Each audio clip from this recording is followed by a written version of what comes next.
Welcome to another episode of the Trusted Advisor podcast and video series powered by the Retail Solutions Providers Association. Our goal on the pod is to accelerate the success of today's and tomorrow's leaders in the retail IT industry. I'm Jim Roddy, back with you again. Thank you so much for joining us. As always, we talk with leaders in the retail IT channel about their leadership journeys and what they've learned along the way.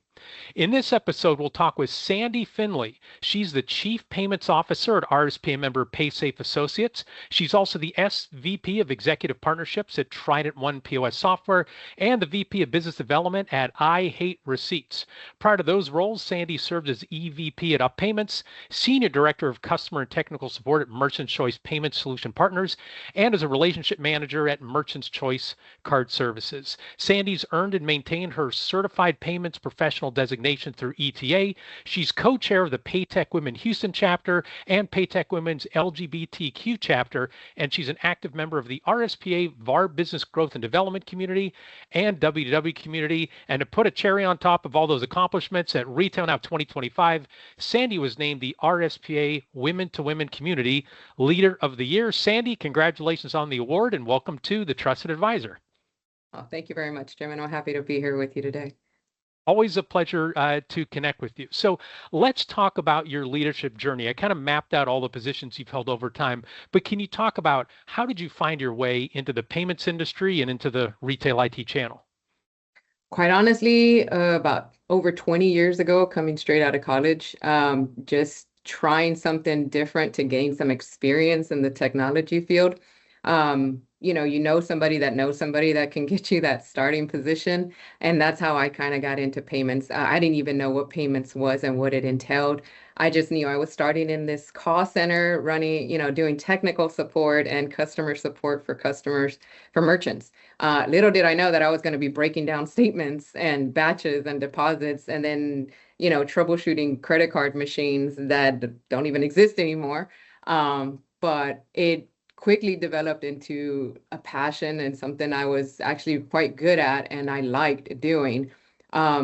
Just quickly excelled into becoming the trainer of the department, the supervisor of the department, after, about 7 or 8 years of doing, supervising that department, I wanted to move into something bigger and do more. So I got into relationship management, managing the ISOs, helping them grow their businesses, strategic planning on different types of solutions that were available through the acquirer, and comparing them to other acquirers and why we were better, obviously.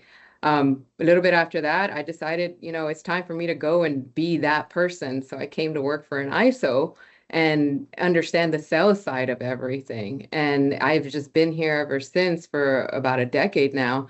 And I've grown to just love everything about it, including not just payments, but now in fintech and software. And, and then meeting you with you guys, over 5 years ago, Jim, at the RSPA in San Antonio, was just, an eye opener for me on how I can get into the space where I started originally in technology and how we can help merchants better run their businesses other than just a credit card machine, but give them an all-in-one suite solution.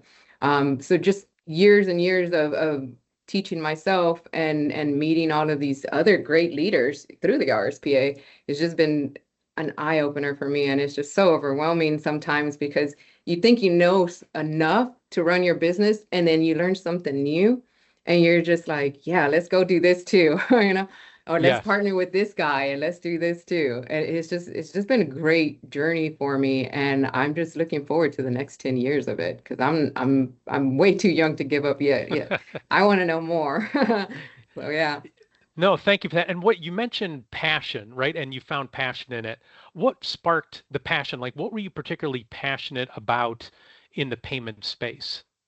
Just teaching. Honestly, it was just learning new skills and then paying it forward to somebody else, teaching the next generation how to handle the situation better or easier, whether that was additional training, one-on-one training, or mentoring, or if it was, group mentoring where we can all be open and talking to each other about certain situations.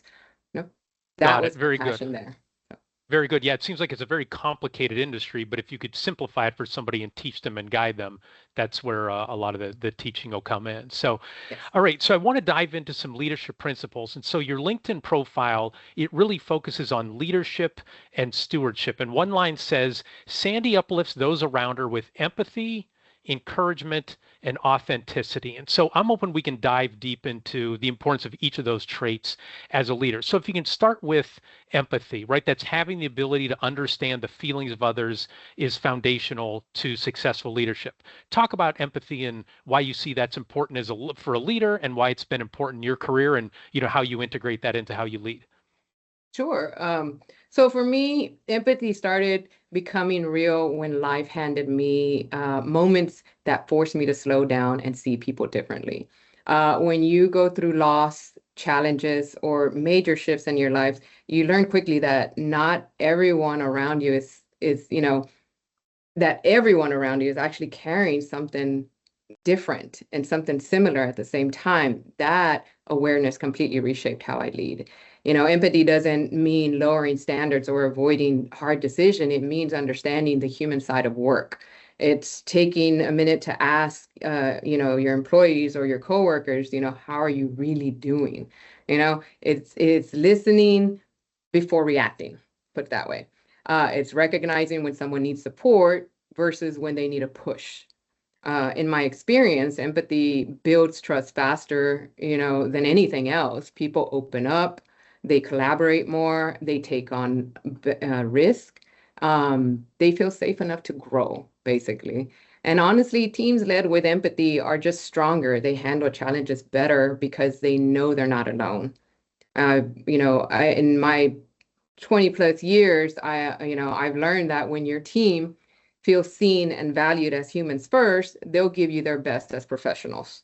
So as a leader, empathy keeps you grounded, but it also keeps you connected and keeps you human. So to me, it's not a soft skill, Jim. It's more of a strategic advantage. And Yeah. it's one of the most powerful tools that a leader can have. Yeah, I used to work down the hallway in a business park from a psychotherapist, and we would joke, I don't know anything about psychotherapy. She didn't know anything about business. But then the more that we talked, we realized the crossover. And one was if somebody was acting a certain way, my reaction was, what a jerk, like, don't want to work with that person anymore. And hers was, I wonder what happened in their life that would cause them to behave this way. And I'm like, sure, be empathetic, right? Like I knew that was the right way to go. But I'm interested, you said something about a lot of times people think empathy just means, oh, let me give you a hug, put your head on my shoulder. But you said sometimes you have to support them, sometimes you have to push them. And so the empathy is really getting to know them and where they are and then giving them what they need. So empathy doesn't always have to be something that is necessarily soft or let me relieve the pressure. Sometimes you gotta, push the person outside their comfort zone. Am I understanding that correctly? Is that how you view empathy? I do. I do that. And I do that in my personal life too. I told you I have a 15-year-old boy right now.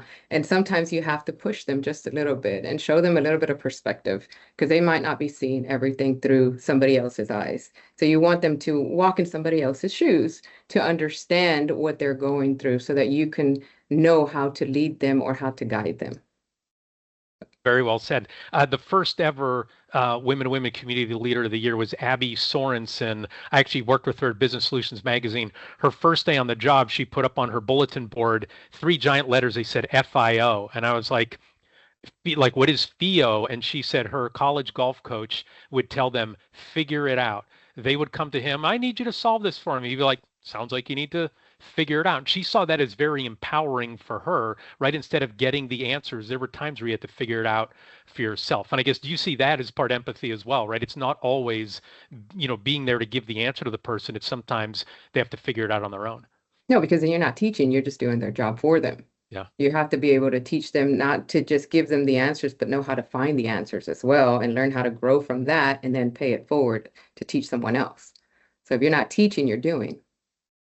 Very well said. So that was empathy. Now we want to talk about encouragement. And I think that's very much an overlooked leadership action. I know a lot of folks who I talk with, and they seem like they're gritty and they'll fight through anything and everything. There were times where they were thinking about giving up, but somebody offered them a word of encouragement. Can you share with our audience what are some tactics you've embraced to offer sincere encouragement, right? Not the fake, I'm sure you're going to get this thing done, like no matter what. How have you offered sincere encouragement to others? Well, first and foremost, I completely agree with you. Encouragement is just hugely overlooked, and yet it's one of the most powerful things that a leader can give. You have something, but you can also give something. For me, sincere encouragement starts with actually paying attention to people. You can't encourage someone if you don't know who they are or what they're walking through. One thing I've embraced is calling out specific strengths I see in people. Not just saying great job, like you just said, Jim, but saying why it was great. So when someone feels seen for something real and personal, then it hits a little bit differently. So I also try to encourage people in the moments they least expect it. Sometimes it's a quiet check-in after a hard day, or a quick message reminding them that their work actually matters. I've had leaders do that for me during my most difficult times, chapters in my life where I just felt like I can't do this. And, because they did that for me, it changed the way that I showed up for work. So I try to pay that forward as well. Another tactic is, creating a space for people to voice their worries or their doubts without feeling judged. When someone trusts you enough to be vulnerable, encouragement becomes more meaningful because it's rooted in understanding and not assumptions, right? So, yes, so talk about that. How do you get somebody to be that vulnerable with you and not feel like it's a sign of, oh, I can't do all this stuff, or I haven't figured out, I don't have all the answers. How do you do that?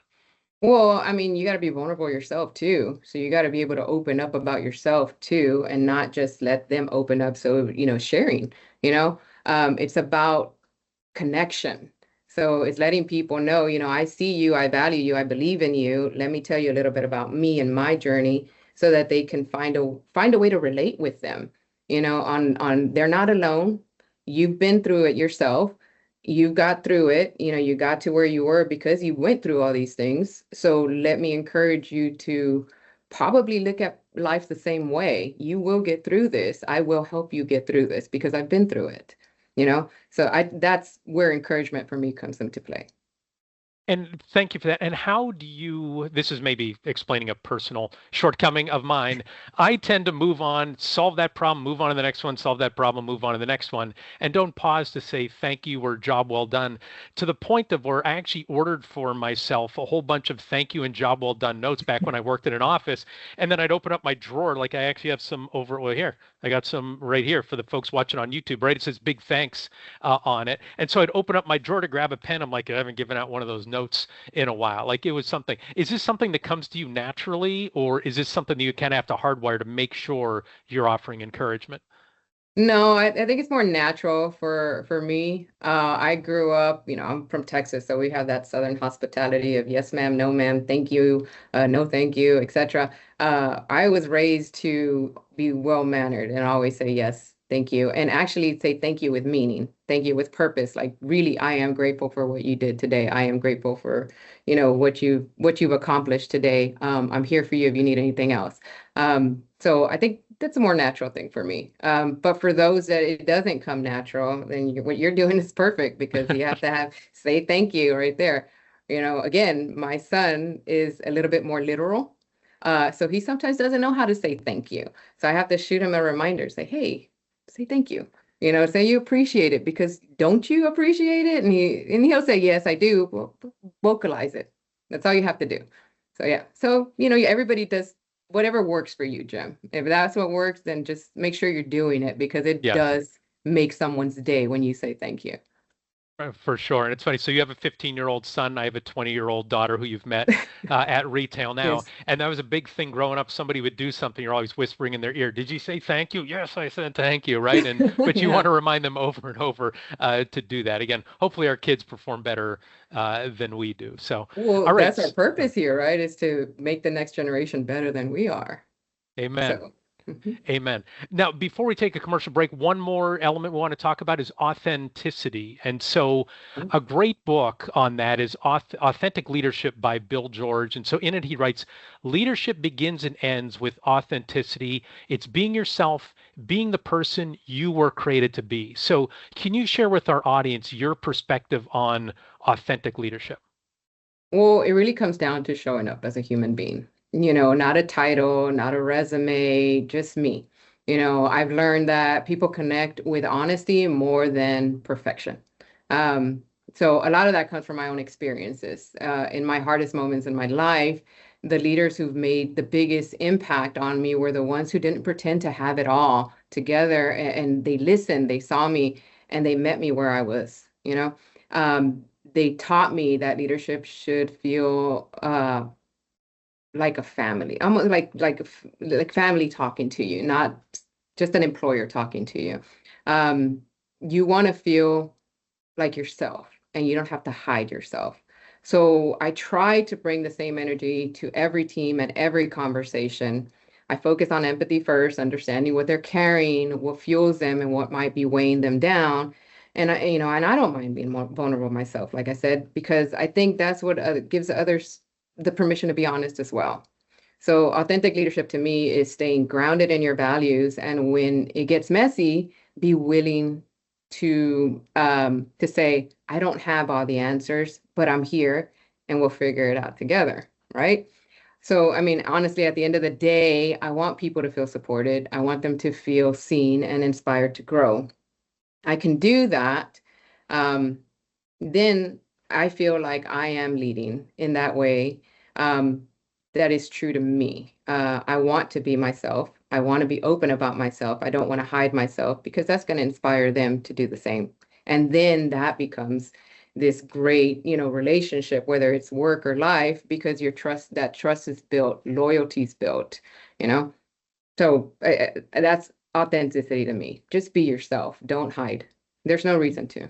Yeah, well said. I really especially liked how you said people connect more with honesty than they do perfection. Can you kind of Correct. expand upon that a little bit for folks who might think, no, leaders are supposed to be follow me, right? I have the answers. Talk about what it means to people connect more with honesty than perfection. Oh, I wish. No, there's no, I've never met anybody who's perfect, Jim. You come pretty close, but come on. You're, No, you're if too you're kind, and obviously you're not aware of a lot of other shortcomings I have, but go on. Well, no, I mean, a perfect leader, there's no such thing as a perfect leader. If you think you're a perfect leader, then you're making a mistake right then and there, because you Right. are going to make mistakes. Things are going to happen. And then when that mistake happens, then what does that say about you?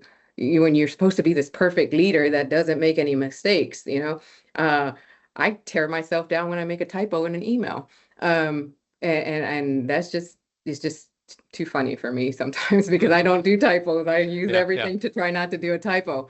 But you cannot look at yourself as perfect. You cannot look at the world as perfect. You got to look at it as a lesson every single time, and room to grow and be better for the ones that you're leading so that they can be better.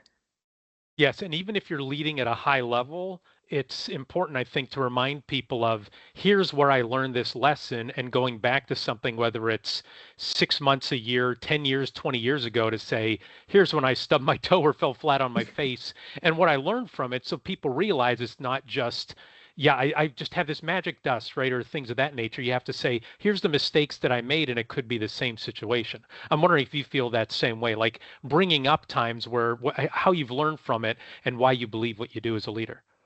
Well, yeah, one thing I do tell, my mentees that I talk to is don't trip over the same stone. You saw it, you see it coming, you learn from it. Do what you got to do to learn from it, whether that's, going to your mentors, whether that's doing further research, or just not trying to make that same mistake over again. Because if you do make the mistake, then obviously you didn't learn the first time. And Yes. sometimes people need to learn 2 or 3 times. Don't overestimate someone um, just because of who they are, because of their title. They will make the mistake over time, and that's okay to do that as long as you are learning from that experience and moving forward with it. And then Yeah, pay it that's forward. Yeah, like you said, pay it forward. Teach somebody else because you don't want them tripping over that same stones either. That's right. That's right. Either sometimes they can learn the hard way and they have to, but if sometimes you can avoid them from a calamity by giving them some guidance of what you've done. So, Yeah. all right, very good. Well, let's pause here to let our listeners and viewers know about the Retail Solution Providers Association. The RSPA is North America's largest community of retail technology VARs, software providers, vendors, and distributors. To accelerate your success through an RSPA membership, email membership@gorspa.org. Also, we want to say thanks to these companies who support the RSPA community and make this podcast and video series possible. For 2025, our platinum sponsor is Blue Star. Our gold sponsors are CoCard, Epson, Heartland, and ScanSource. And then finally, we want to make sure everybody is aware registration is open for Inspire 2026, the Retail IT Channel's premier leadership conference. RSP Inspire is set for February 1st through 4th on the beautiful island of Kauai, Hawaii. For more information, visit gorspa.org/inspire so you can experience networking nirvana. All right, let's dive in. Thank you for talking about those core leadership traits. Let's talk about some of your experience as a leader. Who are some leaders that you look up to as mentors and have helped you shape your leadership approach? I'm curious, like, what did they do? What did they say that's really had a lasting impact on you? Well, I mean, without throwing names out there, my two employers are my biggest mentors and advocates in my personal life and in my career. They encourage me to just, to keep learning and to keep teaching, but to also bring all of that into our environment to better our organization in whatever we have to do. Some of the things that they've always told me is, it's not what you know, it's who you know. You don't have to know everything, but at least know someone, expand your network, know somebody that knows a little bit about it to be able to help you. And as far as mentors are concerned, I have about a handful of mentors myself that I still go to, that some of them been my mentors for about 15 years. And, we cross mentor each other now because I've learned, certain things, this person has learned certain things. So now we're cross mentoring each other and it becomes more of a conversation and it's a trustful conversation. But like I have like a handful of women mentors and I by design because, women leaders to me are a little bit more encouraging on my side and they encourage me to keep going and they push me to keep going. They push me to try something new every single time that I may not feel comfortable with. They will push me to get out of my comfort zone and hey, let's go bungee jumping. Okay. Whether it's something, whether it's something physical or if it's something brand new that I may fail at. And it's okay because that failure, again, it's a lesson and I'm going to move forward with it. And again, I trip over the same stone, but at least I tried it. And quite honestly, and not to throw it back at you, Jim, but your tenacity alone is inspiring. And, it's why we call you an icon. But Well, so I appreciate that. That's very kind of you. From a mentoring standpoint, I'm hoping you can help because we have RSP as a next gen leadership community.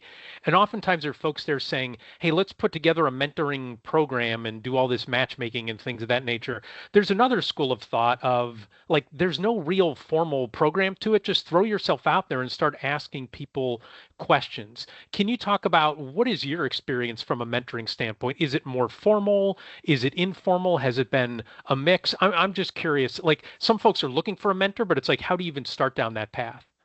well, it can be both formal and informal. What you want it to be is a relationship, a long-lasting relationship where you build that trust with your mentee or your mentor. Um, it, I honestly, the way that I would start it is, like you said, matching them, personalities, because not all personalities are going to mesh. I've had mentees where we've had one conversation and we said, okay, this is not going to work. Obviously, I'm not the right person for you. But it's okay because we can admit that and honesty. But you want to make sure that they are looking for what they're looking for is actually what they're looking for to learn or to lead with. And that what you have is going to be what they actually need, because that's the only way it's going to be successful. If it's something where you're going to come to me and you want to learn about AI, I'm not that person for you, Jim, but I can Right. refer you to somebody that can help you with that. But if you want to learn about payments, then sure, I'm that person. I will sit with you and I will guide you and I will help you. So you want to match make that relationship. And if it's a good relationship, again, it can last for decades and years and decades to come, where it becomes a personal relationship and now it's a trusting relationship. And now you can go to that person for whatever you want. I can pick up the phone and call one of my mentors right now, and she'll pick up the phone right away or text me and say, I'll call you back in 10 minutes because she knows I'm coming to her for something that I actually need. Yes. But at the same time, I can call her and say, hey, let's go have lunch. Let's just go catch up on life. Yeah. You want that relationship built because you want that trust in that organization that's referring you to this mentor mentee as well. And I think that's a good point you make is you have different mentors for different Yes. subject matters in your career, right? Whether it's about leadership of the industry or payments or something of that nature, it's going to be super, super helpful. And it's funny now that you say that, I've had women mentor me on working with women where guys who have mentored me on things, what are they going to, they're not going to tell me a whole lot, in terms of, because there's no, walking a mile in their shoes. So, Well, you know what you need and you know what you're struggling at. So you know what you should be looking for in a mentor. And you know how to better yourself. And once you admit that and reevaluate yourself, then you know where to go to get that answer. And if the RSPA is looking to start something like that, I'd be happy to help with it. But that's why you answer the personality test, you answer an experience test, and you match that person with the right mentee mentor so that they can actually grow into something better and yeah. then pay it Yes. forward later, you Yeah. know? And a mentor doesn't have to be somebody who's a boss or a peer, because I showed you the note earlier about the job well done. I had a coworker who actually reported to me. She was the operations manager. I was a general manager. She was so good at complimenting people. Like she was tough. We would always say iron fist, velvet glove. Like everybody hit deadlines. She was, held people to account. But boy, was she great at praise. And I just saw how well she did. And I was like, how can I even be 1/10 as good as her, right? That'd be better from where I was. So it was like drawing inspiration from her on that and kind of emulating what she did. So, all right. Well, my next question is about experiences early in your career. Here I am going on and on about experience early in my career. I'm curious, can you share with us a learning experience or one story that's really stuck with you and shaped you as a leader from earlier in your career? I'd love to hear your story. Oh, yeah, I had a role where I was managing a small team, and I thought, leadership was about giving direction and just making sure tasks were done on time and accurately as possible, But one day I was faced with a situation with a team member where they were struggling personally and professionally, and then I realized I didn't know how to support them.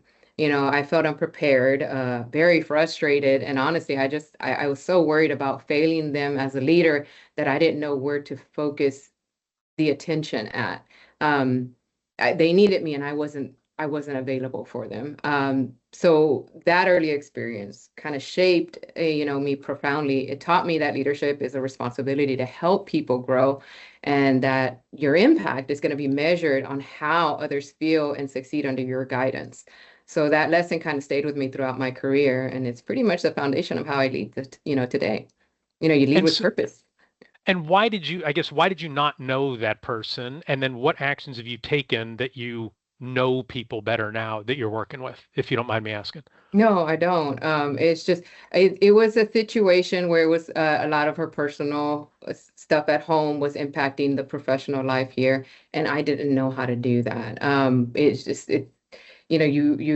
I learned by self-educating myself on how to build a relationship with your employees, how to talk to your employees, how to support your employees. You seek out um, through mentoring, you seek out through educational courses, through other leaders to find the best way to support your employees, to support your team, and you stop looking at them as subordinates and you start looking at them as people, you know?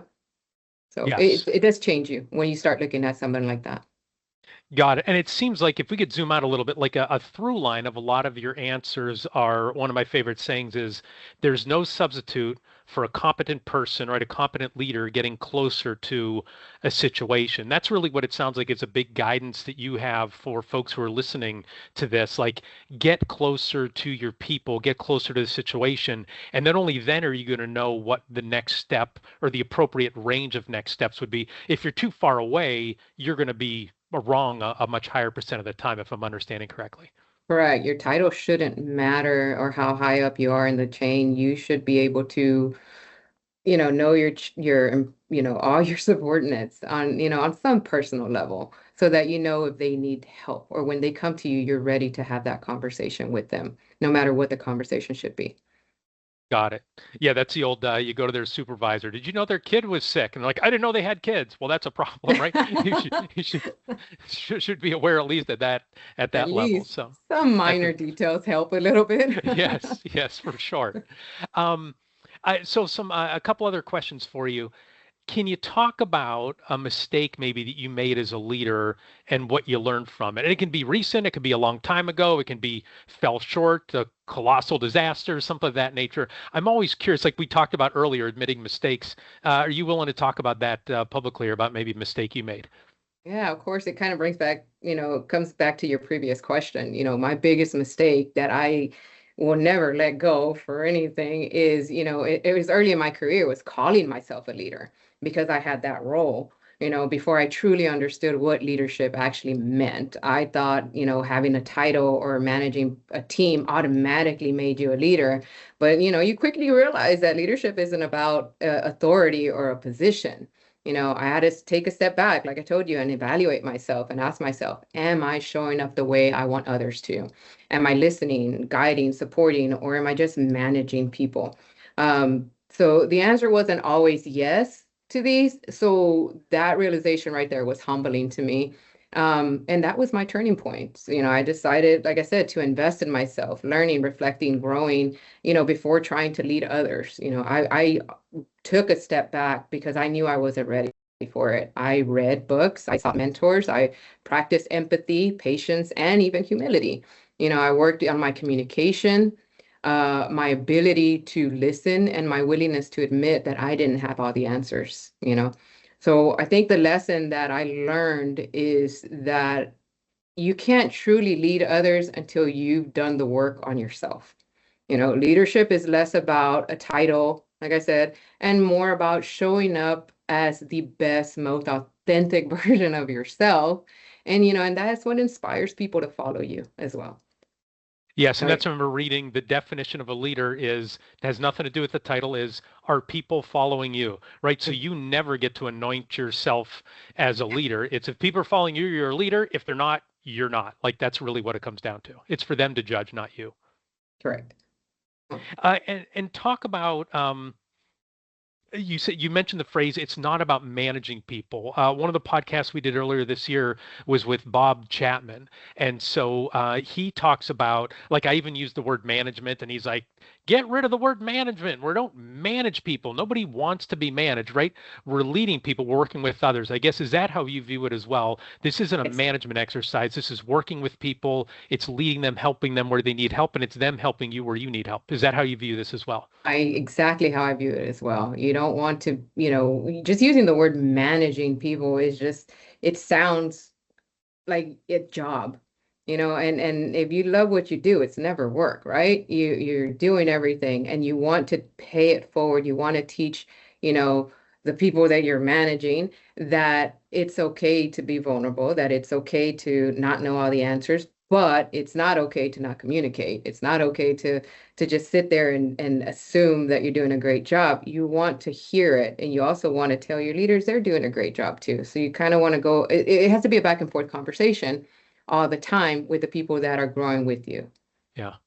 And this like this works for you and you're in the payments industry, right? Like the payments industry is very cutthroat, but it seems like you're taking this approach that it's not just make your numbers, hit your numbers, right? Everything is, coming down to dollars and cents. I guess can you expand upon that in what is a traditionally a cutthroat industry? You can have this empathetic approach to leadership and working with people. Can you talk about that a little bit? Well, I mean, it's easy to get lost in the day to day, all the fires and the numbers, as you said, but your purpose is what keeps you centered, right? So, you got to go back to that often, and it'll keep you grounded on, the hard days and grateful on the good days, So you don't want to just be all about the end result being the numbers and how the business, you do want to look at that, obviously, because that's what's going to help your business, but you don't want to make that 100% of who you are and who your company is. You need to understand your people because your company is your people. Your people are your company. And if this one succeeds, this one's going to succeed. Does that I make love it. sense? Yeah, very good. Very good. No, I appreciate that. So we've covered a lot today. So what would be your final advice for our audience, right? Let's say you have a 3-minute ride share.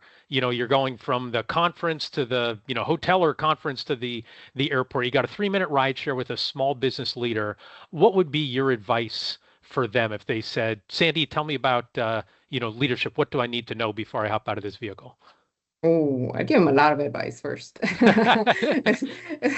It's 21 years in the industry, you learn a lot of things, so you want to kind of bombard them with everything that you got.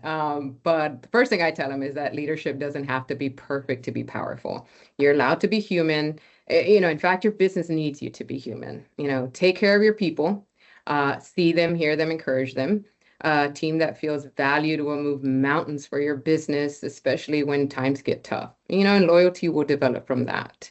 Um, and give yourself grace. You're gonna make mistakes, and that's okay. The real measure of leadership is how you learn, how you adjust, and how you show up afterwards. Lastly, surround yourself with people who challenge you, support you, and tell you the truth. No one leads well in isolation.